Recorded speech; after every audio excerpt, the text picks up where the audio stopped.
तीन व्यक्ति एक सिद्ध गुरु से दीक्षा प्राप्त कर वापस लौट रहे थे। गुरुजी ने उन्हें आध्यात्मिक ज्ञान के साथ साथ व्यवहारिक होने का भी सीख दी थी। तीनों तमाम ग्रंथों पुराणों पर चर्चा करते आगे बढ़ते जा रहे थे। बहुत समय चलने के बाद उन्हें एहसास हुआ कि अब उन्हें कहीं विश्राम करना चाहिए और रात गुजार कर ही आगे बढ़ना चाहिए। वे एक जगह रुके और खाने की पोटली खोली, पर दुर्भाग्यवश उसमें एक ही रोटी बची थी। तीनों ने सोचा कि इसे बांटकर खाने से किसी की भूख नहीं मिटेगी और अच्छा होगा कि कोई एक ही इसे खा ले। पर वो व्यक्ति कौन हो ये कैसे पता चले? क्योंकि वे आध्यात्मिक अनुभव कर लौट रहे थे, इसीलिए तीनों ने तय किया कि इसका निर्णय वे भगवान पर छोड़ देंगे। भगवान ही कुछ ऐसा इशारा करेंगे कि समझ में आ जाएगा कि रोटी किसे खानी चाहिए। और ऐसा सोचकर वे तीनों लेट गए। थके होने के कारण जल्द ही सबकी आंख लग गई। जब अगली सुबह वे उठे तो पहले व्यक्ति ने कहा, कल रात मेरे सपने में एक देवदूत आए। वे मुझे स्वर्ग की सैर पर ले गए। सचमुच इससे पहले मैंने कभी ऐसे दृश्य नहीं देखे थे।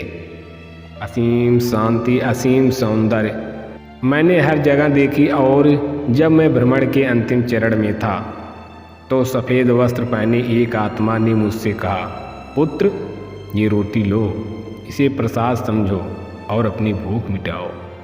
पहले व्यक्ति ने अपनी बात खत्म की थी कि दूसरा व्यक्ति बोला, कितनी अजीब बात है ना, मैंने भी बिल्कुल ऐसा ही सपना देखा। और अंत में एक आत्मा ने मुझे स्पष्ट निर्देश दिया कि मैंने जीवन भर लोगों का भला किया है, इसीलिए रोटी पर मेरा ही हक बनता है। उन दोनों की बातें सुन तीसरा व्यक्ति चुपचाप बैठा था। पहले व्यक्ति ने पूछा, तुमने क्या सपना देखा?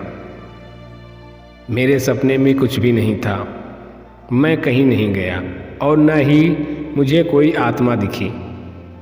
लेकिन रात में जब एक बार मेरी नींद टूटी तो मैंने उठकर रोटी खा ली। बाकी दोनों ने गुस्से से पूछा, अरे ये तुमने क्या किया?